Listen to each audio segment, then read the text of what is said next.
We are live, I think. Yes. Hello, everyone. I hope you can see us and hear us. Let us know in the comments. I'm here with Neil, my accountability partner, and for how many years now? It's gonna be 6 years Five, soon. 6, yeah, 6. Oh my goodness, 6 years? Yeah. Wow. Yes. And today I felt inspired to talk about chaos, change, and also about internal and external war because it seems that the world is going through something, and so are we, I think. So, yes, Mhm. let's talk about it. Neil, what do you feel about that topic? What do you think? Well, so when you brought up the topic, um, as maybe some of our listeners know, I'm in agriculture. And right now is the time that we are preparing to plant. And part of preparing the seed bed, preparing the soil, is disrupting everything that has been growing throughout the winter. Whether we spray it or plow it or disc it or just whatever we do, we are implementing intentional chaos to the soil in the plan of planting something. And quite frankly, we would not be able to plant if we didn't break up and break down and interrupt that pattern. So chaos is the first step to growth. Yes, and it's interesting the picture you just gave us because that feels very rational and understandable. And but when it happens to your personal life and everything, falls apart and you just feel like I'm lost. Yeah, yeah. When when you feel that, it really it Of can what's happening. feel, oh, what? Sorry, it froze. Go ahead. Oh. Yeah, when you feel that, the Bible calls it the harrowing of the soul. It's the ripping open of the soul. And so it's really not, will I have a harrowing moment of the soul? It's when will I have it? That is the only real question. Uh-oh, we're pausing. We're not stable today apparently. Okay. So what were you saying now? So it's not really going to be a question of if we have a harrowing moment. It's really a matter of when. And the question then is, what are you going to do with that harrowing of the soul? When your soul is ready for new seed, what are you going to do? Are you going to let the seed that's already there, the weeds and whatnot, take over? Or are you going to put in something new?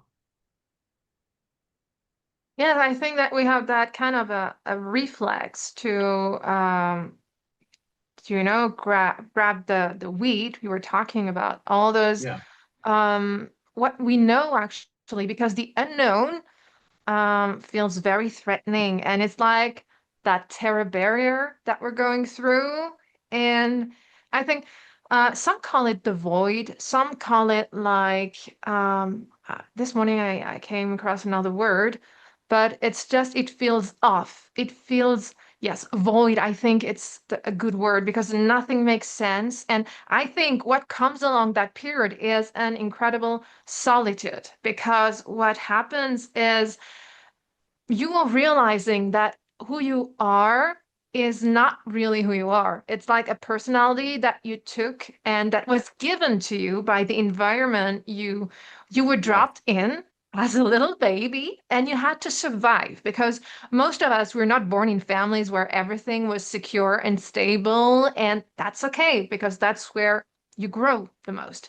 And but first you don't know about that, and then you realize, my gosh, I acted like this because I was taught that to survive, I had to be like nice, do whatever what my parents wanted to do or what school asked me to do because I wanted to have good grades and et cetera, et Yeah. cetera.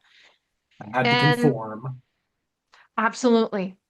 And also, you realize that the relationships that you have are just a reflection of that mechanism, that survival mechanisms. And that's Hmm. why, you feel like, oh, I really don't connect anymore because you when you take away that survival suit, oh, you cannot connect anymore or differently, or maybe you'll have to go through a Right. transition. Does it ring a bell? Well, so actually, my wife and I were talking about that this morning.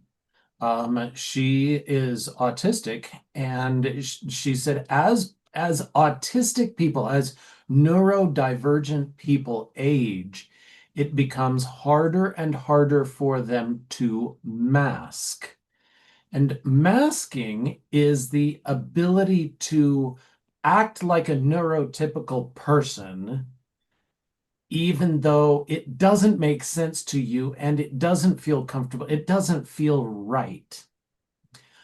But you know that in order to survive, you have to do this. Well, as you age, you get tired of holding this mask on your personality and it begins to slip. There are times when she's sitting in an office meeting and the words they are speaking just doesn't make any sense. And so she tells them rather than just holding her silence. Or a friend may say something and she just blurts out, that sounds really rude. Why would you do that? And the friend, this is something they've talked about for years. But now my wife is not able to hold herself back and act like everything's fine and normal. Yeah, it it creates a It little bit of chaos. Absolutely. And it's like telling your own truth. You cannot stay silent anymore because those thoughts, you've been having them for a very, very long time. You just didn't know what to do with them. And actually, they need to come out and they need to be told. And I think, yeah, it's really being truthful. And this world hasn't been truthful at all. And this is also why it's difficult right now because we are experiencing external chaos. And this is why we have that war, the so-called system that has been playing out for so many years to maintain that false reality. And but people do not agree with that anymore, I think. And it's more and more visible. So so one of the words that comes to my mind when you've been talking about that is authenticity. Um, it's it's not so much that there's one truth and this is the truth. It's this is my truth. And what what I had to for me, for example, I was raised in a very strict religious background that So you were was, talking. oh, I was raised in a very strict religious background.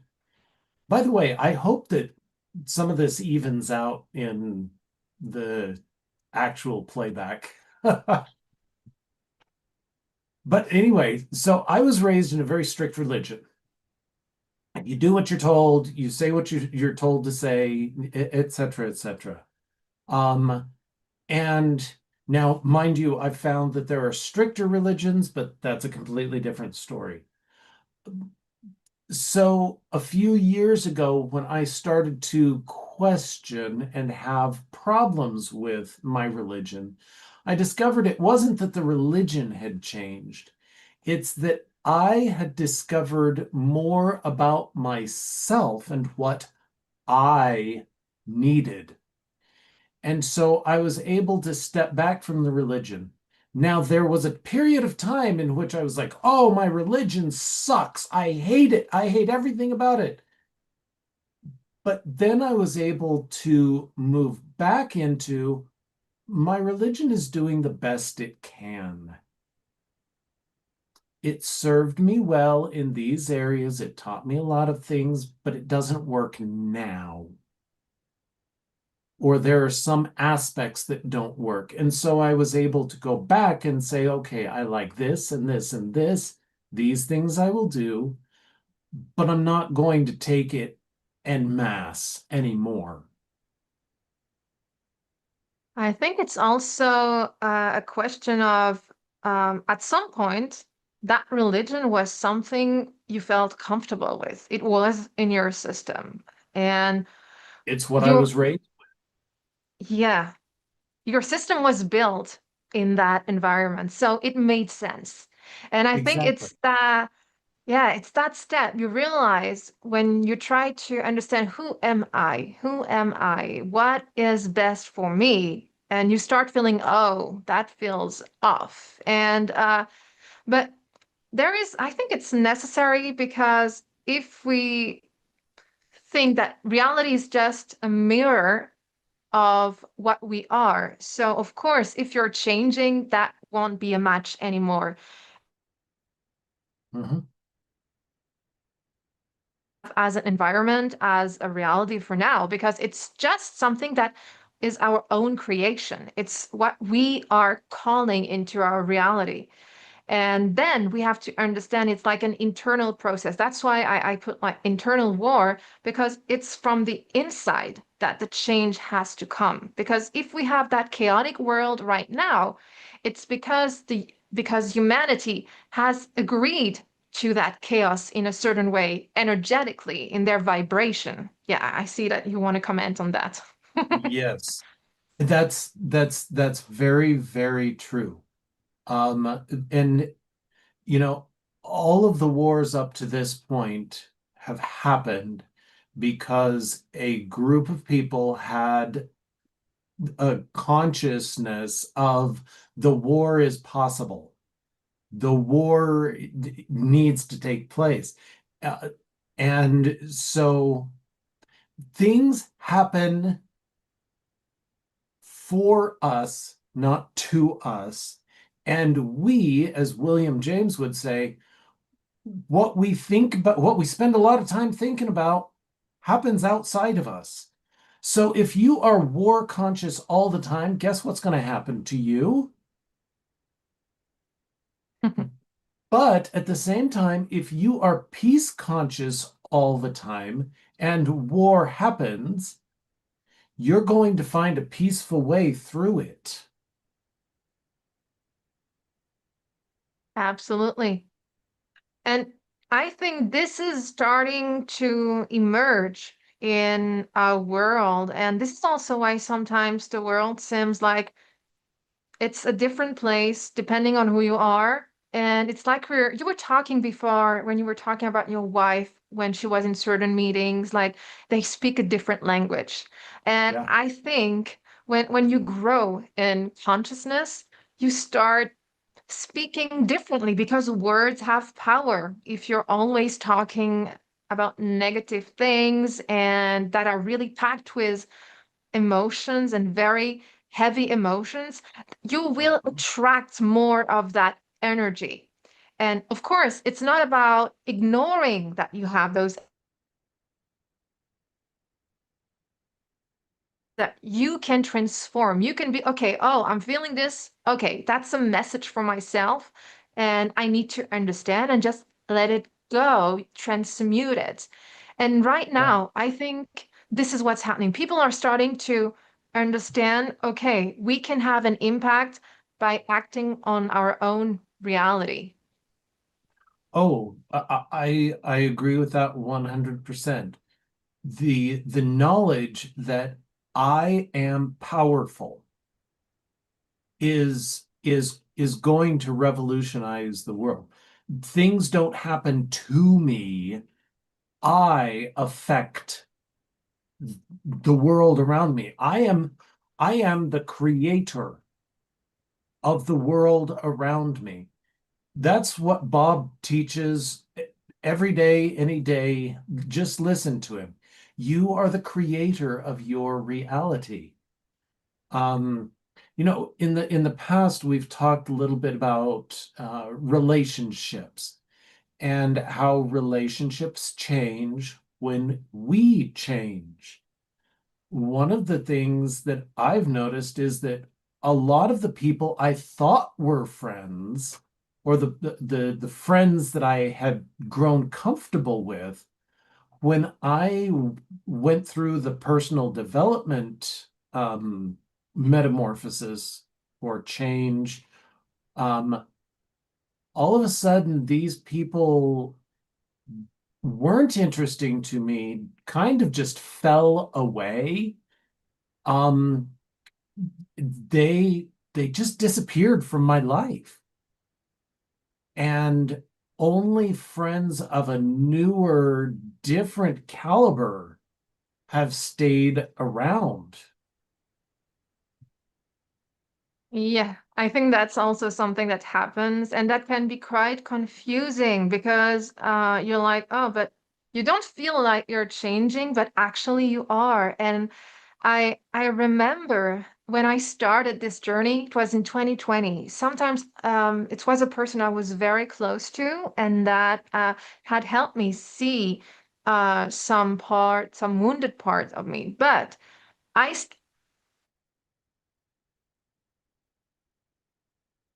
about all the topics we may have already talked about together. And that person was like, oh, yeah, and it was not really her cup of tea. And it even could sound a bit woo woo, when you start in that world. It's a Oh bit yeah. like, yeah. And but at the time I felt, oh, I felt sad, and I didn't understand what was actually happening. And I think this is so interesting because with what we're seeing today, we can understand because more and more people are sharing their journey. Mhm. And so you can see, okay, that's the phase I'm in. So I'm not going crazy, It's okay, it's normal. And relationships definitely are the most difficult part, I think, of the journey, but they teach you the most valuable lesson and lessons with an S because there are many lessons people can teach us. Oh, absolutely. So often in my own life, it's been those relationships that have done the harrowing, the ripping, the tearing of the old soul, the old energy. Uh, you know, one of my, well, I have 8 kids, you know that, and each one has hammered and chiseled away at the mask that I was wearing.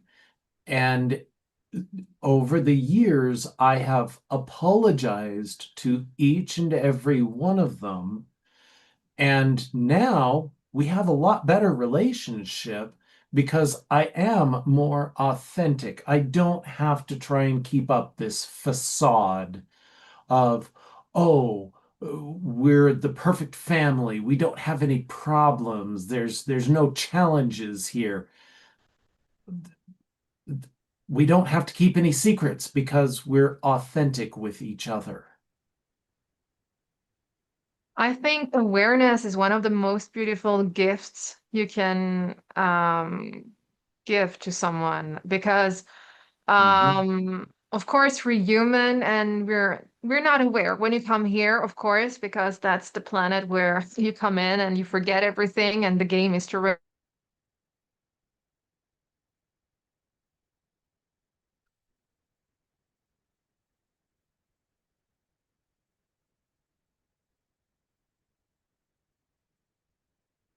Uh-oh.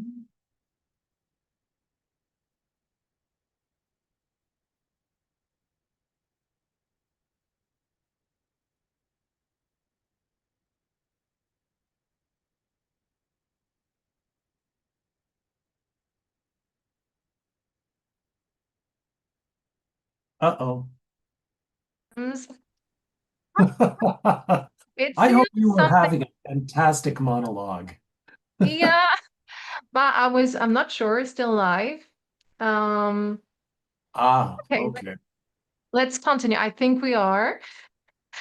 My monologue. I was talking about the difficulty, the struggle it represents when you're dealing with people that are not on that journey. Nobody Yep. is perfect. And of course, full awareness, I guess, will be when we're dead. I don't know, probably. Yeah. And but when you're facing people that are not willing to go on that journey, it's like speaking a different language and it's impossible to communicate. And this is why sometimes it's just better to part ways or just a little bit because that can bring some awareness on their journey too.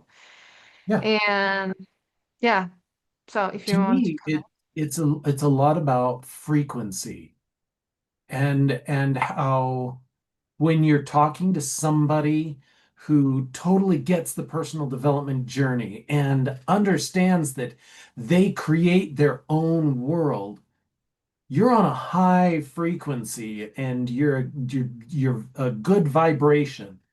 And then you go and you hang out with your high school uh, friends and they want to drink and talk about sports or sex or, something that's really not as high vibrational to you. You have to decide, okay, I'm going to lower my vibration to meet them.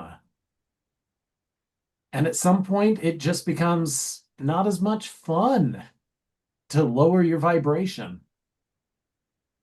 That's so true. And it just makes me think of, I'm going to talk about alcohol because in my family, there was a real, I would say, a bad relationship with that. And I'm like, I don't drink anymore currently. And the other night, because we celebrated, I said, okay, I'm going to take 2 glasses. And I felt like, oh, but I don't feel anything good and headache. And I'm like, when you stop consuming, when you change, I mean, yeah, when you go through change, the physical body goes through the change too. Then you realize, my gosh, I've been doing this for so many years and it just actually does not feel good. So it's not good for your body, it's not good for your spirit, but it's not the same taste anymore. And I think it's exactly what you were describing with your friends because you lower your frequency because you want to be with them, but then you're like, oh, it doesn't feel good anymore. Oh, Right. and It doesn't taste good anymore. So, yes, yeah, so my kids know that after 7 o'clock, I don't eat. My kids know, my wife knows. However, that doesn't stop my neurodivergent wife from still making food at 7:30, 8 o'clock at night and saying, "Oh, here, taste this." And I or come have a plate or have a bowl or do this thing. And I know that it lowers my vibe enough that I'm not going to take that chance anymore. When there are so many things that when you discover how good life feels, when you're free, when you are in the creative, when you're in the flow, you don't want to go back. I know. Um, Also, uh, I think it's paradoxical because you feel that vibe when you're like what we call high on frequency. Mhm. Um, but at the same time, to reach those highs, and this is what I'm personally going through,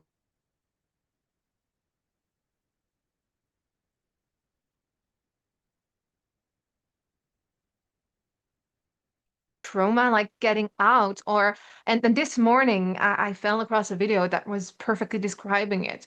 When we are experiencing the void, we don't know what's happening. And it's like the way we are thinking, or we were thinking, has transferred into the body because the body is just a reflection of your thinking. And so Yep. everything is in your body. And if you stop,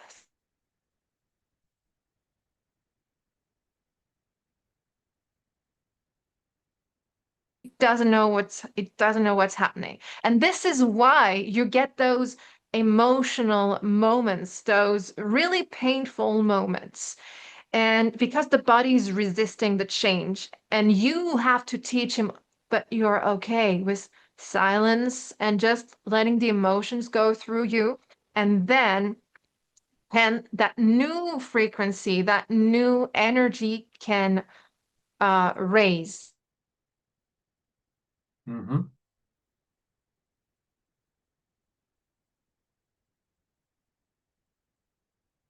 That shitty period where you just feel so low, so low and so low. Anyway, did you understand what I meant? Yeah. And I think and there were some pauses in there, so if I miss anything, please correct me. Oh, sorry. But to me, what I heard is it's going to be a lot easier to relax through the terror barrier than it is remaining uptight and forcing your way through. You literally, physiologically, you do not have the ability to force your way through. Willpower is a finite resource, and you have to learn to relax. The chaos is around me. I need to find peace in the chaos. And it's not that the chaos around me changes, it's that the peace inside me changes. Yes, or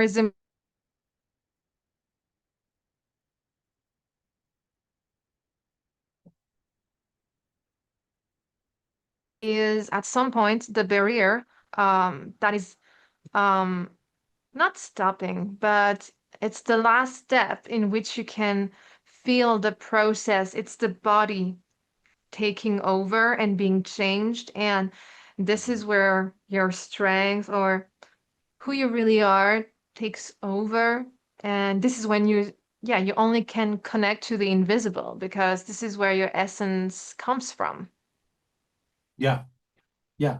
You can't see your soul, but it is the power, as some teachers say, just try, stop breathing.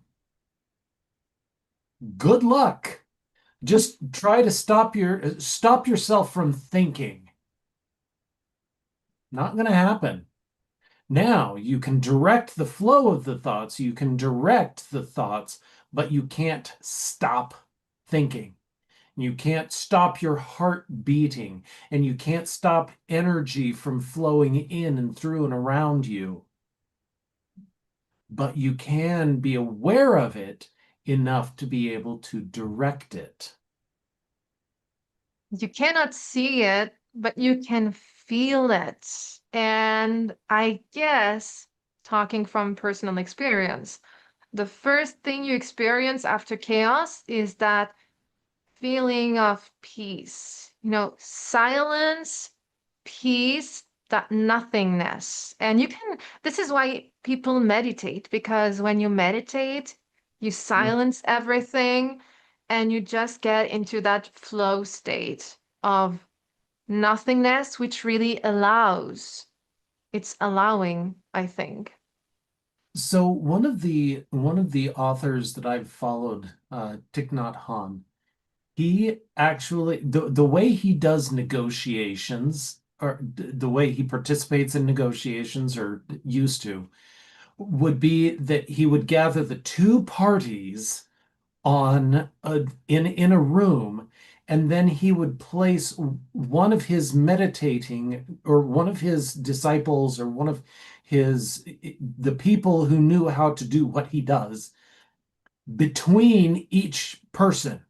So on either side of every person who's got this fight that they're going at each other about, You've got two people who are very, very calm, very, very peaceful, and bringing that peace into the room. And in fact, last night, there's a group of people who wanted, just 1% of the planet to take 5 minutes and just be at peace. And there are all of these studies that if you do that, just a small, small percentage of time, of your body, of the population that's at peace, all of a sudden the chaos, the upheaval, the war calms down. And this is why there is that external war for attention, I think, because, and this is also one of the truths that is being exposed today, is that the people that are at the top of the pyramid, we call it like this, they know about all of this. And they have been, ridiculing people or everything about spiritual development and being aware or and this is why the media is acting like a reminder of the reality they want us to believe, to feed, because if we say yes to that reality, we are naturally going to create it. They don't have anything to do. Actually, we blame them, but we are the source of chaos. And this is the big shift, realizing we have to just turn down, shut it, shut it off, and not give any power to that external world. And you actually give a really good example there. The old radio dials, if you want news, you go to one station, you go to one frequency. If you want headbanging rock music that is just going to really excite you, or possibly get you angry, you go to another frequency. If you want to go to something that's hip hop, jazz, country western, um, in Idaho, you can get several Hispanic stations. But it's what is your frequency? What frequency do you want? Is it is it a lecture that you want to listen to? Is it music that you want to listen to? What frequency are you tuning into? Yes, it's like it reminds me of, I think Alwen put it in a podcast. When you listen to the radio, you're not going to change what the speaker is saying. You cannot do that. You just can Oh, switch, just like you said, the station, the frequency. But this is yeah. not taught. People say, but how do you do that? And it's an internal movement. And yeah, this is why we're here. But it's something that is Mhm. difficult to explain. Well, and the part of the challenge is you've got to figure out, what do I want to listen to? What do I want to feel? And only when you decide what you want to listen to can you change your frequency so that you are receiving what you want to listen to. And you're hitting on another challenge on the way is that most of the time we don't know because we have so much that has been put on our personality, what we have been taught, what we think we are, what we think we like, which are most of the time projections of our environment. And so the first part is to really discover who you are and what you like, what you love. And that often goes with the feeling, what makes you feel good. And so allowing feeling first. Yeah. Well, so what you're describing, and I'm going to throw out a whole bunch of names, and I hope our listeners will look into them.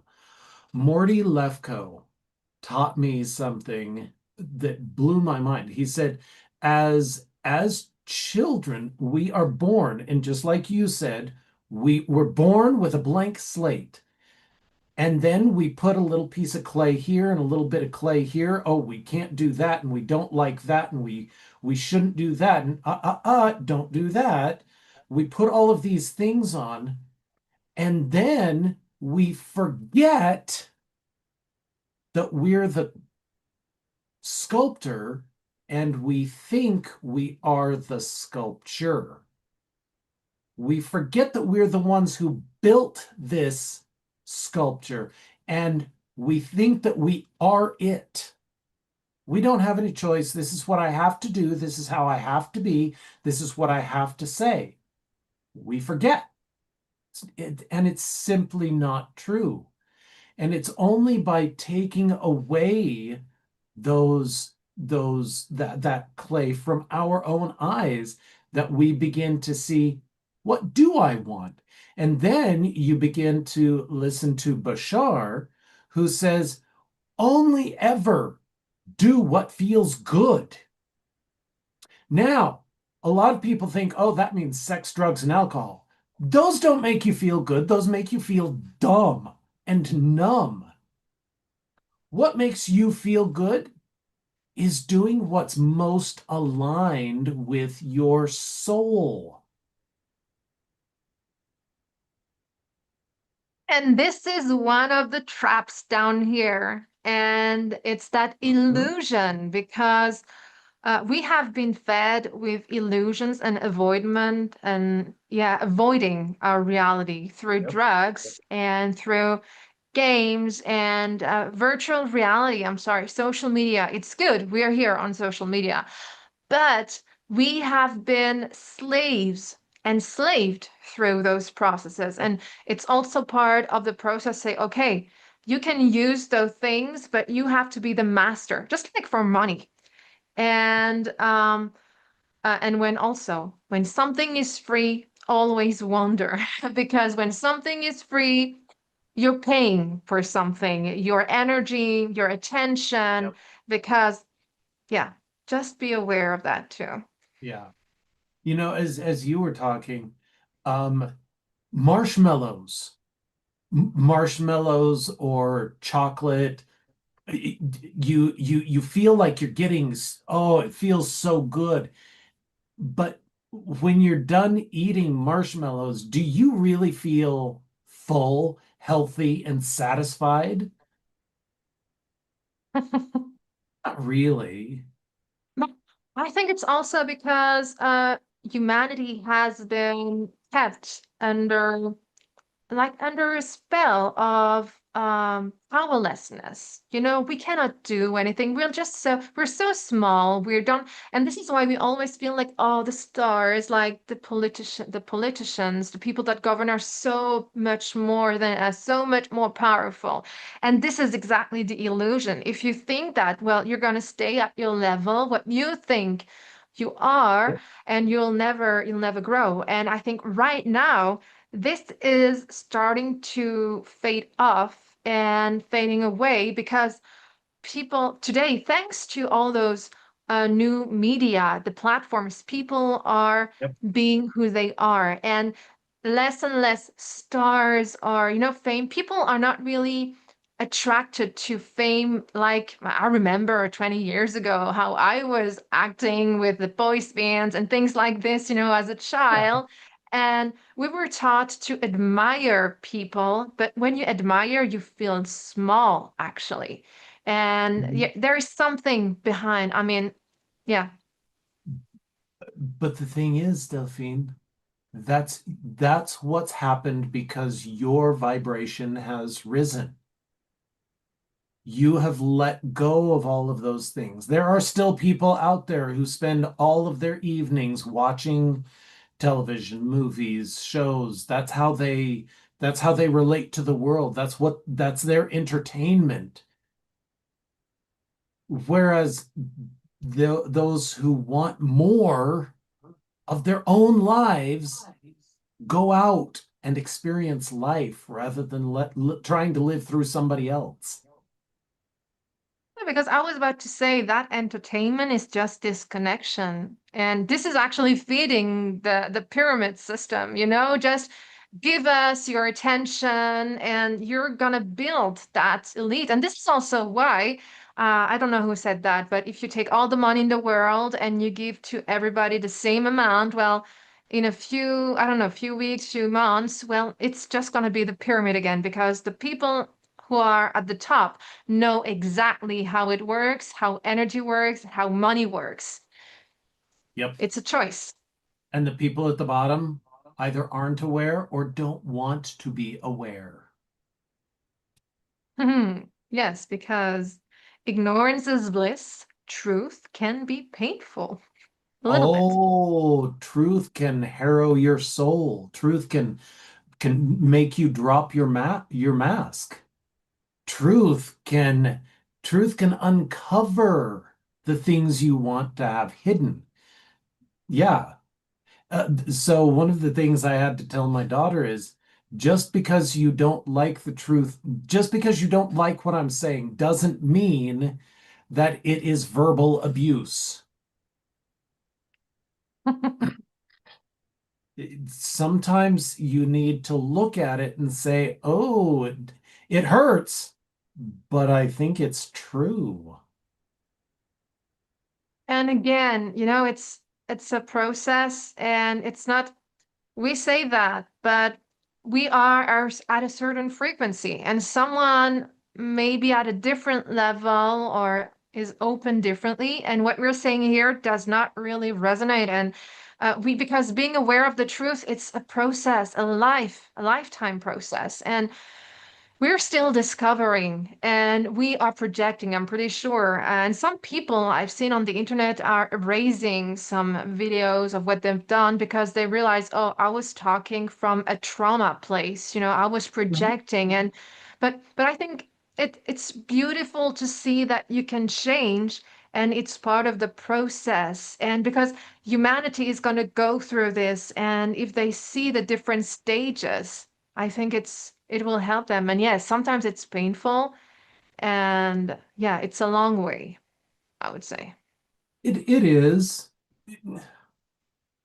So I use the travel analogy on a regular basis. You get into a queue in order to go through security at the airport, and you start at the very, very end, and you go back and forth, and you zigzag, and by the time you're almost up to the place where they check your luggage and everything else, you look back and you see the person who's just gotten into the queue, and you say, oh, that poor idiot. They should have come here and they should have been here earlier, just like me. No, they're going through their process the exact same way that you went through your process. It will take them maybe longer, maybe shorter, who knows? But it's the exact same process. They're just at a different stage in it. Doesn't make Yes. them wrong, doesn't make you right. It's just a different place. And that's okay. And also, I think sometimes this is the most difficult thing to accept, on the Mhm. journey. And it because someone told me human beings are creatures of judgment. We judge all the time or we evaluate. We're made for that because we always have to face danger.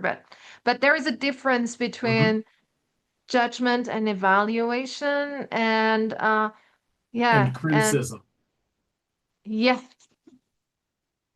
yes, Judgment is judgment and evaluation is, huh, that person is at the beginning of the line and I am at the end of the line. Or I am about to change the place where I'm at. I was outside of security. Now I'm going to be inside of security here in just a few moments.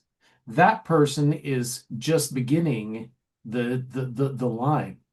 That's hey, that's a fact. That's reality. Telling them they're wrong, they should have been here early, should have. should have gotten here earlier, should have thought ahead, should have planned better. That's criticism. Hmm. And Yeah. it doesn't do anybody any good.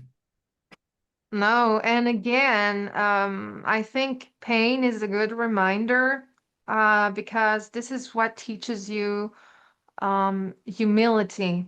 And I think the more you're advancing on that path, the more humble you become because you don't know what the person is going through and what, I don't know, I'm going to talk about karma or emotional baggage the Yeah. person Yeah. has.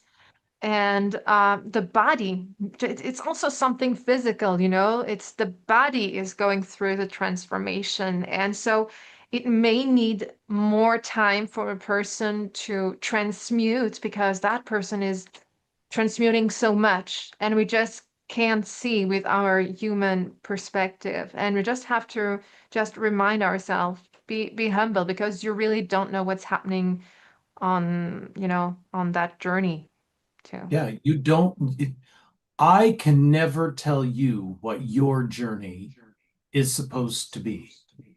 Your journey is yours. And you're right. It takes a level of humility for me not to say, but I know what your journey is. No, I don't.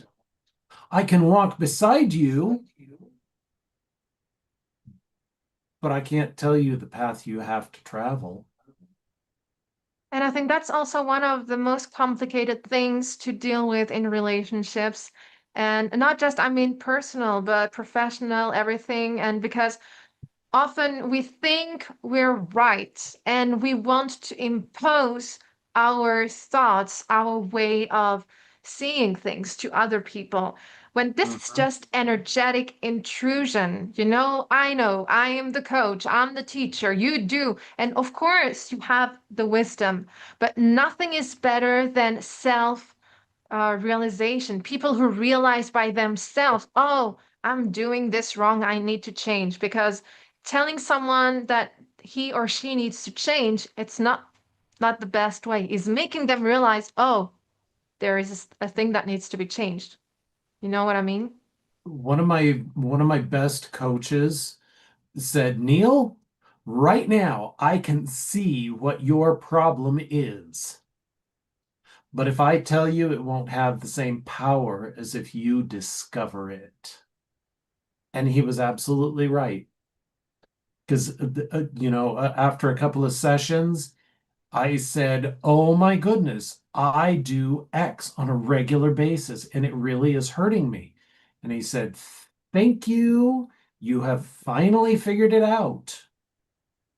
But if he had told me 3 sessions before, without going through the breaking up, the chaos, the difficulty, I would not. And here's the other thing. When I break up the ground in order to plant the seed, I also allow the rain to get in to the ground. Whereas in many instances, there's a crust that forms on the ground that would make the water just run off. Hmm. I think, yeah, the ground has to be ready and has to go through the storm. And I think this is exactly what we're actually living on planet Earth because right now the storm is here. And many think that we have those two ways of looking at the situation like, oh, it's the end of the world. And others are saying, no, it's just that process that you were actually describing, you know. The ground is reorganizing, the rain is pouring, and it's gonna actually change. And so, and now we have the choice. What story are you going to feed? The one about, you know, the change or the one about the end of the world? Well, and in reality, uh, it is the end of the world as we know it. Hmm. And that's okay. It's, even though it can be painful, but it's okay. Yes. Yeah. I mean, Hmm. and I'm actually what is I can't remember which music group sang it, but it's the end of the world as we know it, and I feel fine. And Yeah. good for us. And that, that peacefulness that you can experience. Some people who have experienced tremendous change in their lives, they often say that in the middle of the storm, they start to feel that peace. And even though externally everything is still like it's wartime, it's still it's raining, it's pouring, and but inside, oh, I'm at peace. And actually, this is what's proof of the change to come. And this is why I Yep. think people who are on that journey are already experiencing, or at least they are trying to entertain that peace and keep it and maintain it so that the change can really take place.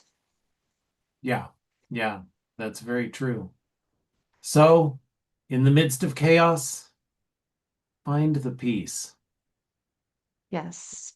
Well, and on that, I think, yeah, we can conclude. And yeah, I'm looking forward to what's coming, and we will be able to talk about it in the future. Absolutely. Thank you for your